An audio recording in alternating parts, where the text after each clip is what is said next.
Well, Ryan Mountcastle certainly made an interesting defensive play in the eighth inning on Tuesday night, but at the end of the day, the Orioles lost because they only mustered one hit. Plus, although there was a loss at the major league level, a lot of good things going on at the minor league level, including Gunnar Henderson hitting for the cycle. So we answer the question, when will Gunnar Henderson be in the big leagues? That's all coming up on this episode of the Locked On Orioles podcast. You are Locked On Orioles, your daily Baltimore Orioles podcast. Part of the Locked On Podcast Network, your team every day. Hey there, Orioles fans. Today is Wednesday, June 29th, 22, and welcome back in to the Locked On Orioles podcast, part of the Locked On Podcast Network, your team every day. As always, I'm your host, Connor Newcomb, and coming up on today's episode, we're going to take a look back at the Orioles' 2-0 loss to the Seattle Mariners on Tuesday night, get you the 5 things you need to know from that one. Then we'll dive into some minor league talk, including Gunnar Henderson, who has dominated Triple-A for the past 3 weeks and hit for the cycle on Tuesday night. So I'll try to answer the question, when will the Orioles call Gunnar Henderson up to the big leagues? Plus, we'll go a little bit into some other minor league promotions with 3 top prospects going from Aberdeen to Double-A Bowie earlier this week. But that's all coming up on this episode of the Locked On Orioles podcast, which is brought to you by Sports Card Investor. Hey, Orioles fans, you are going to love this. Today's episode is brought to you by Sports Card Investor app. Welcome to the world of trading cards reimagined. Stay tuned later in the show for more information on this awesome new tool for collectors. You're going to want to check out the Sports Card Investor app. And before we start looking into last night's loss, just want to thank you for making Locked On Orioles your first podcast listen of the day. Locked On Orioles is free and available on all podcast listening platforms, Monday through Friday, a brand new episode on Apple Podcasts, Spotify, Stitcher, wherever you get your pods, and also right here on YouTube on the Locked On Orioles YouTube channel. Make sure you come subscribe to the YouTube channel, like, comment on the videos, even if you are not a YouTube watcher and you just love to listen to the podcast, perfectly fine with that. But if you could hop over to YouTube, just hit that red subscribe button on the Locked On Orioles YouTube page. Doesn't change your life at all. No annoying emails, no annoying alerts. Just helps me grow the pod and bring you more and more Orioles content. But once again, just want to thank you for making Locked On Orioles your first listen of the day. And for your first podcast listen today, we start with Orioles and Mariners, game 2 of a 3-game series on Tuesday night in Seattle. Final score, Mariners 2 and Orioles 0, as it will be a rubber match on Wednesday afternoon here to decide the series. Orioles fall to 35-41 with the loss. And I'm going to get you the 5 things you need to know from the O's 2-0 loss to the Mariners. And the first thing you need to know, well, let's start with the play that is on everybody's minds from watching Tuesday night's game. It has been almost 12 hours now. I still have no idea what Ryan Mountcastle was doing at first base in the 8th inning. If you didn't see the play, if you didn't stay up for it or just didn't catch it, I'll try to do an okay job of explaining it. You should go check out the play. But there was a runner on first with 2 outs at the bottom of the 8th. Mariners were batting. Felix Bautista was pitching a 0-0 game. And Julio Rodriguez hits a ground ball that ricochets off Bautista, shoots over towards first base. Ryan Mountcastle goes into the infield grass to pick it up, turns around and dives to try and tag Julio Rodriguez, who's coming up the baseline. He didn't have time to run back and tag the base. Well, as he's trying to tag Rodriguez, Julio kind of knocks the ball out of his hand. He misses the tag, and Julio Rodriguez dives for first base. But as he's diving for first, he's so far basically out of the baseline that he couldn't even reach first base, misses the base on the dive, and tumbles down the first baseline into foul territory. The ball kind of tumbles with him. So Ryan Mountcastle gets up, picks up the baseball. As he's doing that, Rodriguez is getting to his feet, trying to scamper back to first base. And Ryan Mountcastle had 2 options. A, he could have tried to pick it up and try to tag Rodriguez again, who probably a 50-50 shot he could have done that. Or the easier option, if he picks the ball up, takes 2 long Ryan Mountcastle strides and steps on first base, Rodriguez is out because he never touched the bag going forward the first time. Instead, what does Mountcastle do? He picks up the ball, immediately looks at third, and fires to third base where J.P. Crawford, who was initially on first to start the play, was trying to go first to third. The throw is late. Crawford slides into third safely, and Rodriguez scampers back to first safely. And now, the only explanation I potentially have is that Mountcastle must have thought that Rodriguez had reached out and touched the base on that first try for first as he was diving into the bag. I would assume that is the only thing that really could have happened. Is that he dove in and Mountcastle thought he touched the base. But somebody on the field or somebody in the dugout, you would think would have had to seen that he didn't touch first. And if you did think that Rodriguez touched first base, well, he didn't make a turn for second, so he's already safe. So I guess your only play is to try and throw to third.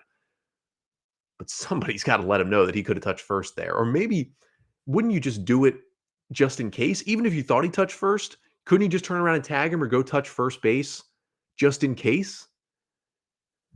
And then, of course, we know what happens. Very next batter, Jesse Winker.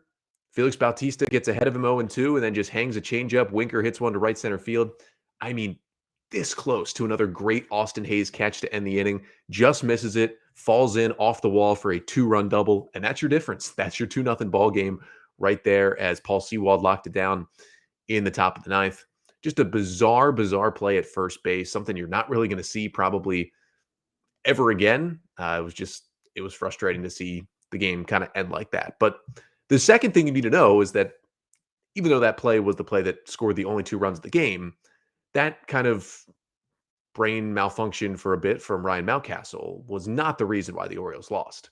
Second thing you need to know is that the reason why the Orioles lost is because they had 1 hit in 9 innings against the Seattle Mariners and, of course, did not score. That only hit in the entire game came in the 4th inning, a single the other way from Ryan Mountcastle. He had the team's only hit.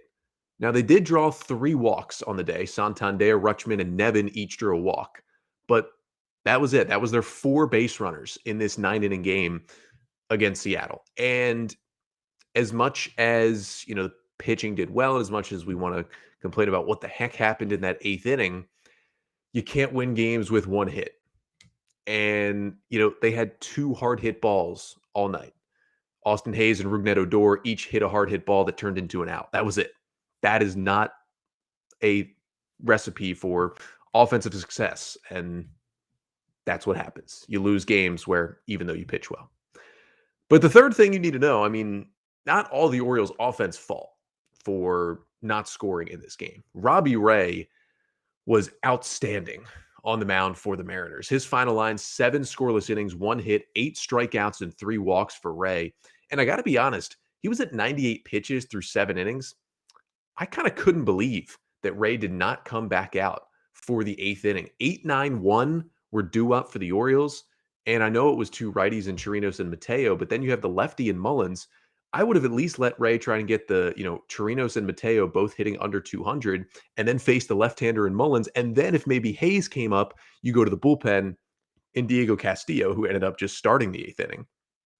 But Castillo came very close to allowing the Orioles to get the lead. He hit Robinson Chirinos to start the inning. Richie Martin pinch ran and stole second, went over to third base on a Mullins ground out. And then Austin Hayes hit a ground ball to third, and Eugenio Suarez's throw was high over to first base, but Carlos Santana, who the Mariners just traded for on Monday, made a ridiculous play, leaping up, catching the throw, and then swinging his arm down to just get the tag onto Austin Hayes' shoulder inches before Hayes stepped on the first base bag. Looked like for sure it was going to be an error that gave the Orioles the lead, but was not to be.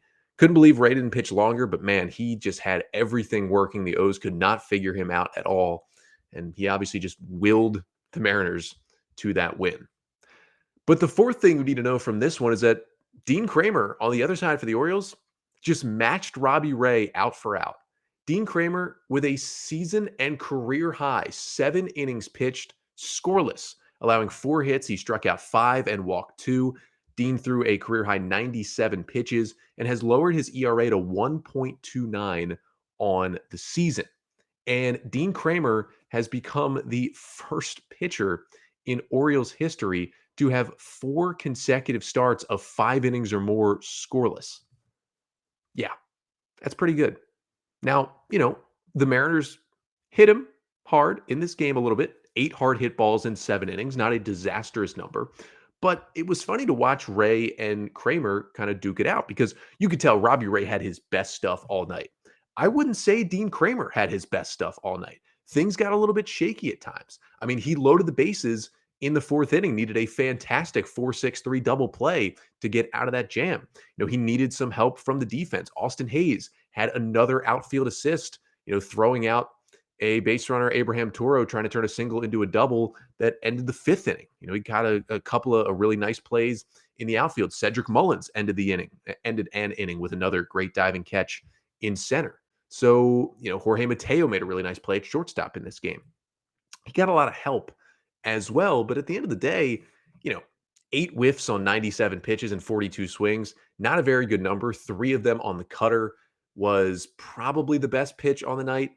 The changeup, he can control it at times, but it really eluded him sometimes. If you watch the game, Kremer had some pitches that just got way away from him, up and away. Those were mostly changeups where he just completely lost the feel of the pitch coming out of his hand and kind of went away from the change for a little bit after he threw those pitches. So by any means, he did not have the best stuff. I mean, his stuff has looked better over his last couple starts, but to throw 7 scoreless innings, and yeah, it hurts to not capitalize on 7 scoreless from Dean Kremer and to lose that game, that hurts. But Dean Kremer is turning into a guy who you're slotting into this rotation every 5th day and feeling good about it right now. And to see that from how terrible his 2021 was, just incredible for the Orioles, especially with the current state of their rotation. And then the 5th and final thing you need to know from this one is, frankly, again, we're about 12 hours here after the game started as I record this on Wednesday morning. I'm still a little upset about, kind of the Mountcastle play in the 8th and the 2-run double and the Orioles getting 1 hit and losing that game. I don't know if I've really been that peeved by an Orioles loss for this long in the past 5 years, really since 2017 when they were still competitive for most of that season. And that feeling, which I'm sure a lot of people are feeling as well, is kind of another step in the turning point of this Orioles rebuild. That the O's are still not a winning team. Again, they're 35-41 after the loss, but they're playing really good baseball, and they have secured a winning month in June for the first time in 5 years. And they're only 6.5 games out of the wild card. Not saying they're going to get there, but that's within striking distance. And you're just more engaged in these games. And that's how I feel. I'm more invested in the outcome of these games, and the losses hurt a little bit. Best part about baseball is you play the next day, and you play a day game the next day. It's even better. You wipe it. But the loss hurts, but it's a good hurt of that loss to know that I'm feeling that much more invested because this Orioles team looks like a solid baseball team finally for the first time in 5 years. But despite that, 1 hit, not going to work most of the time as the Orioles lose 2-0 to even up the series. Game 3 Wednesday at 4 o'clock as the O's will try and go for the series win with Austin Voth on the hill against Chris Flexen. But down at the minor league level, despite, the major league team not winning on Tuesday, the day for the minors Tuesday was just incredible for the Orioles. And it was headlined by Gunnar Henderson, who hit for the cycle in Triple-A Norfolk on Tuesday. He has been raking in his 3 weeks with the Tides. So the question I'll answer coming up next: when will Gunnar Henderson make that next step and debut in the big leagues for the Orioles? But we'll get to that in just a second. First, I got to tell you about Sports Card Investor, our newest and maybe most exciting sponsor here on the podcast, because I know a lot of you listening collect baseball cards, just collect sports cards in general. Well, here's a new app that, frankly, is the best place to buy and sell and find cards and just be a collector and a trader. It brings it all into one. So welcome to the world of sports cards reimagined. The Sports Card Investor app is the hobby's most powerful resource. Quickly check the value of your favorite cards, find great deals, and profit from the hobby you love. Available completely free in the Google Play and Apple App Stores, the Sports Card Investor app is a must-have for baseball fans. It's a free app. You can browse over 630,000 cards from every sport, with hundreds more added each week. You can check the latest values of your favorite cards for 7-day or 30-day charts. And here's the best part for me: you can find the best prices and buy directly through the app with our eBay deals feature. So you find a card at a good price. You don't have to go to a different app. You don't have to get on your laptop. You don't have to keep searching on eBay. Boom, one click, boom. You can buy it right there. This app, I mean, it really has everything. So download the Sports Card Investor app today. Available for free in the Google Play and Apple App Stores, or go to sportscardinvestor.com/lockedon. So the Orioles fall 2-0 to the Mariners on Tuesday night, but a lot more success at the minor league level for the Orioles on Tuesday. And it was a fun game in Norfolk. The Tide's offense had a big day in their win over the Gwinnett Stripers, the Braves Triple-A team on Tuesday night. But obviously the hero in that game was Gunnar Henderson, who hit for the cycle on Tuesday night in Triple-A and did it just about a week after Austin Hayes hit for the cycle at the major league level. Both of them did it in just 6 innings. Yes, Henderson's cycle was in 6 innings as well on Tuesday night. And for Gunnar Henderson, he's been so good this season. It's been ridiculous. I mean, he got called up to AAA on June 6th because he was obliterating AA pitching. 47 games, just over 200 plate appearances, 312 average, 452 on base, 573 slugging, had 8 home runs. He had more walks than strikeouts, which was huge for a guy who people thought maybe had strikeout issues earlier in his minor league career. So he gets the call up on June 6th to AAA. And in 19 games there, his offense has arguably been better. 87 plate appearances. He's got a 329 average, 448 on base, 629 slugging, almost an 1100 OPS, 5 homers, 4 doubles, 15 walks, 17 strikeouts. He's got a 182 WRC plus in those 87 plate appearances at AAA so far. That's, it's a smaller sample size, but that's better than his AA numbers. So the question kind of becomes, he goes 4 for 4, hits for the cycle with 3 RBIs. The 2-run homer he hit was a monster shot. The question becomes, when does he come to the big leagues? Because he's playing a position where the Orioles need offensive help. He's a shortstop. He can play some third too. It's got to be coming soon. I mean, happy birthday to Gunnar Henderson. Today is his 21st birthday. So, we can't say he's 20 years old anymore, but he's pretty much, yes, he is still the youngest player in AAA, even though he turns 21 today. It's got to be soon, right? Manny Machado came up at 20 to help a young up-and-coming team propel themselves to the playoffs. The Orioles on a playoff team this year, but he could help them get that rolling for 2023. He's 9 for 18 in his last 4 games in AAA. And listen, I don't think he's coming up tomorrow. He'll have more chances in AAA. He'll at very least be down there through the All-Star break. And he might go through some struggles because he's going to face guys who have been in the major leagues, pitchers who have just pitched in the majors. Guys who have better stuff than in AA in a lot of cases. But at the end of the day, it's got to be soon, right? So, I've done this with Adley Rutschman and with Grayson Rodriguez and just trying to guess, when does the MLB debut for Gunnar Henderson come? Now, first of all, again, it's not coming tomorrow. The Orioles still have some questions they want to sort out. And I completely understand the thought that, well, there shouldn't be a question. He's better than all these other guys they're trying to figure out. He is. But I think the O's, because they're not 41 and 35, they're 35 and 41, and they know their limitations this year. They're going to give some of these other guys, it's just the reality of the situation, they're going to give other guys some more chances. But there's this really long list of guys who they still want to give these chances to. Just in the infield, where Gunnar Henderson will be competing with guys, I mean, in terms of guys who have just been on the major league roster within the last week, Tyler Nevin, Richie Martin, Jorge Mateo, Jonathan Arias, Ramona Reis, Rougned Odor, and Rylan Bannon.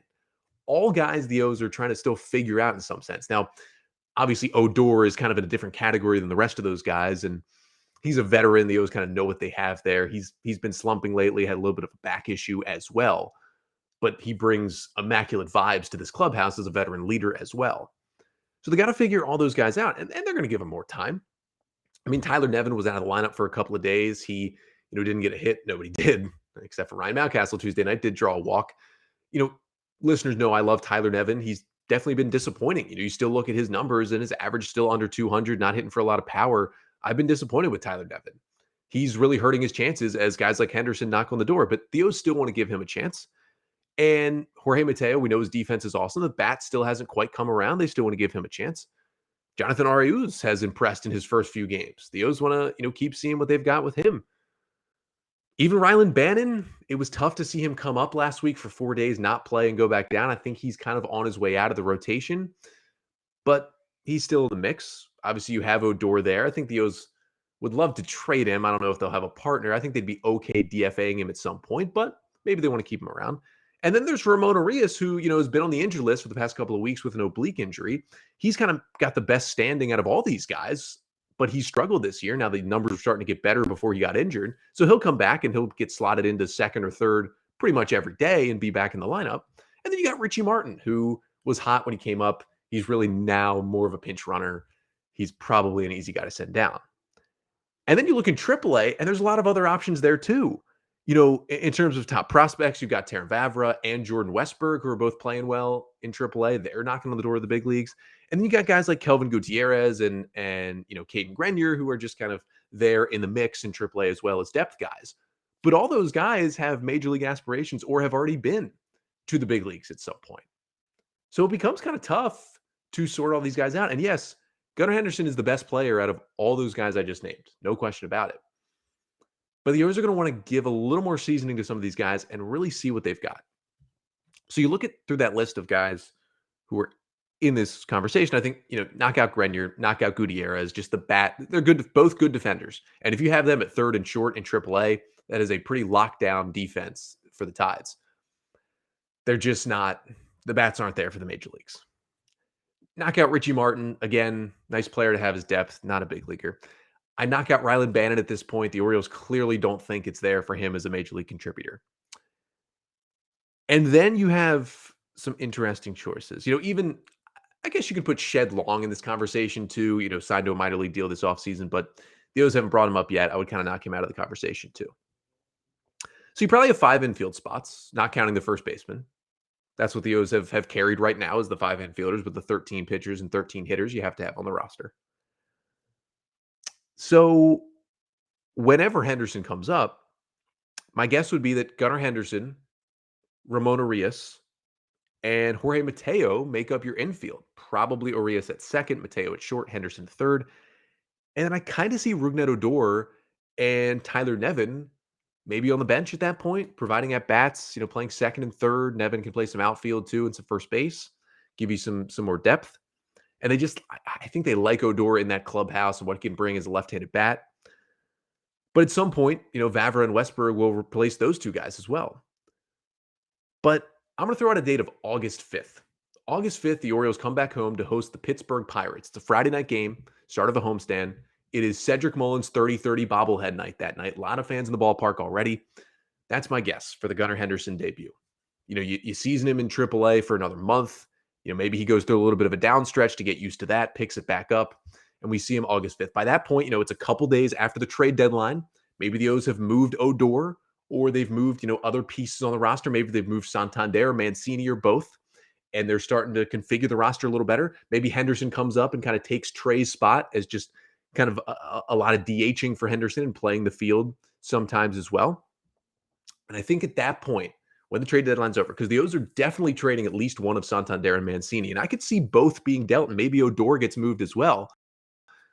You have more space, guys, up. So August 5th, my guess for Gunnar Henderson. I hope it's sooner. Could be sooner. If he keeps hitting like this, he's going to force his way onto the big league roster. But I'm going to say August 5th for the guess.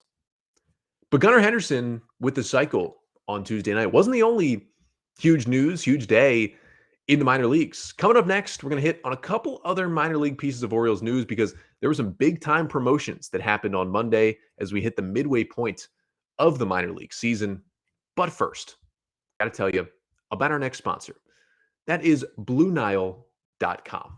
Because whether you're ready to pop the question or you're just looking for that memorable piece of jewelry for any occasion and you're celebrating a milestone moment, you can find jewelry as unique as her at BlueNile.com. You get the modern convenience of online shopping as well as the help you need because you might be looking for fine jewelry, but you have trouble choosing, don't know what you're looking for, just want to get some help in this because you want to get it right. Blue Nile has jewelry experts on hand 24/7, available via phone or chat to help you find a memorable gift at every budget. So make your moments sparkle with jewelry from BlueNile.com.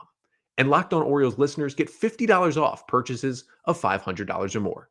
This podcast exclusive includes engagement. So use code Locked On. That's code Locked On. Plus, every order is insured, ships free, and arrives in discreet packaging that won't give away what's inside. Shop stress-free and find your forever peace. Go to BlueNile.com today. And today's episode of the Locked On Orioles podcast is also brought to you by RockAuto.com. Because with the ever-increasing numbers of makes and models, all these different cars out there, it's pretty much impossible to go into a chain auto parts store, go to your local dealership, and find the part that you need. So why would you go in there, have the person at the counter kind of big time you, make sure they tell you how much more they know about cars than you do? You have computers, you have phones, you have access to rockauto.com at home and in your pocket. You can save time and money when using rockauto.com. It's a family business serving do-it-yourselfers for over 20 years, and their prices reliably low for every single customer. And they have everything you could need: brake parts, tail lamps, motor oil, even new carpet. And for me, I know nothing about cars, but I can go to rockauto.com, find what I need quickly and for a price that fits my budget. So go to rockauto.com right now and see all the parts available for your car or truck. And write Locked On Orioles in their How Did You Hear About Us box so they know that we sent you. Amazing selection, reliably low prices, all the parts your car will ever need. rockauto.com. So we're sticking in the minor leagues here as Gunnar Henderson hits for the cycle on Tuesday night. But I mean, Gunnar got moved up 3 weeks ago. There were some big time promotions that happened on Monday, specifically from Aberdeen to Bowie, as 3 of the Orioles' top 11 prospects were moved up to Double-A Bowie from High A Aberdeen. Colton Cowser, Connor Norby, and Kobe Mayo, the 3 C's, all up into the Bowie lineup. And it made a fun Bowie lineup on Tuesday night because Cesar Prieto, another C, was in that lineup as well.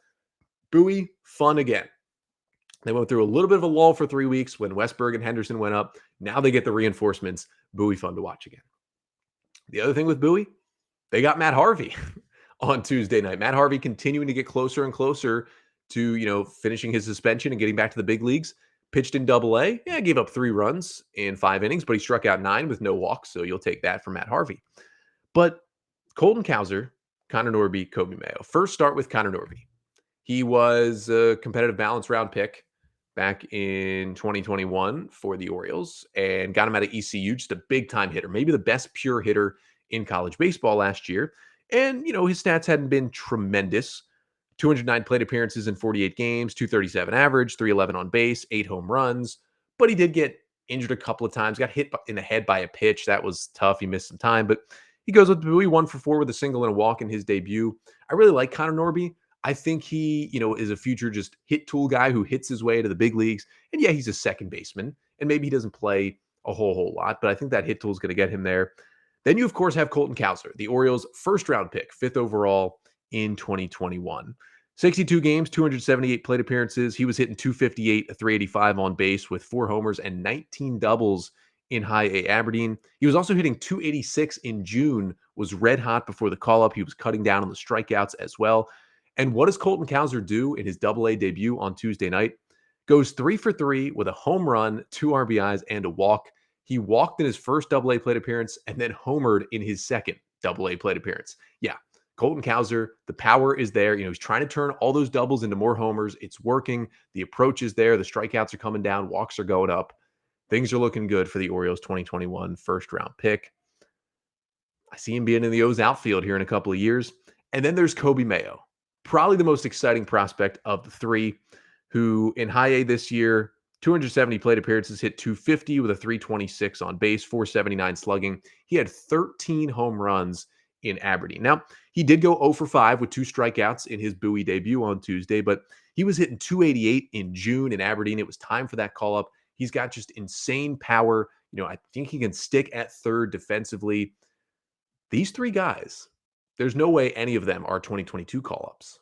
We're leaving that to the Hendersons and the Westbergs and the Terrence Vavras of the world. But these guys are certainly in the mix to be 2023 call-ups to the big leagues for the Orioles, and it's cool to see them all move up to Double-A together. The Orioles now have 16 of their top 17 prospects on MLB.com in either Double-A, Triple-A, or the big leagues. The guys who Mike Elias has acquired finally are getting all to the higher levels of the organization, all into the big leagues, hopefully. And not all these guys are going to be big leaguers with the Orioles. I've talked about this. Some of these guys, even this offseason, are going to be traded to get major league talent as the O's hopefully try to win even more games next year. But it's a lot of success on the farm right now, and it's getting more and more exciting to watch every single night. But back at the big league level, Orioles and Mariners, a day game, 4 o'clock today. Austin Voth for the O's against Chris Flexen of the Mariners. Enjoy that one as the O's will go for a series win. And I'll be back with you here tomorrow for a Thursday episode. I'll be recapping game 3 between the Orioles and the Mariners, getting you the 5 things you need to know from that one. And then I'll take a look at the Orioles starting pitching depth because John Means is out. Grayson Rodriguez is out for a long time. And despite how well some of these guys are pitching, I don't think the O's want to run with Austin Voth and Spencer Watkins for a long period of time. So we'll take a look at who's next and who can either rejoin or come into this starting rotation to help the O's out down the stretch. That's coming up on tomorrow's episode. But until then, I'm Connor Newcomb, and this has been the Locked On Orioles podcast, part of the Locked On Podcast Network. Your team every day.